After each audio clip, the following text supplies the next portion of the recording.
రాష్ట్రాల్లో నిత్యం ఏదో ఒక చోట ప్రైవేట్ ఆర్టీసీ లగ్జరీ బస్సులు ప్రమాదాలకు గురవుతూనే ఉన్నాయి. పెద్ద సంఖ్యలో ప్రయాణికులు ప్రాణాలు కోల్పోవడం, తీవ్రంగా గాయాల పాలు కావడం జరుగుతూనే ఉంది.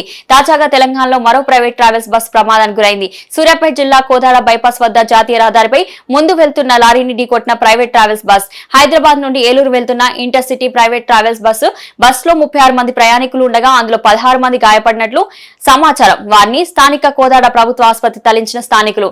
బస్సు డ్రైవర్ నిద్రమత్తులో ఉండడం వల్లనే ప్రమాదం జరిగిందని ప్రాథమికంగా నిర్ధారించిన పోలీసులు.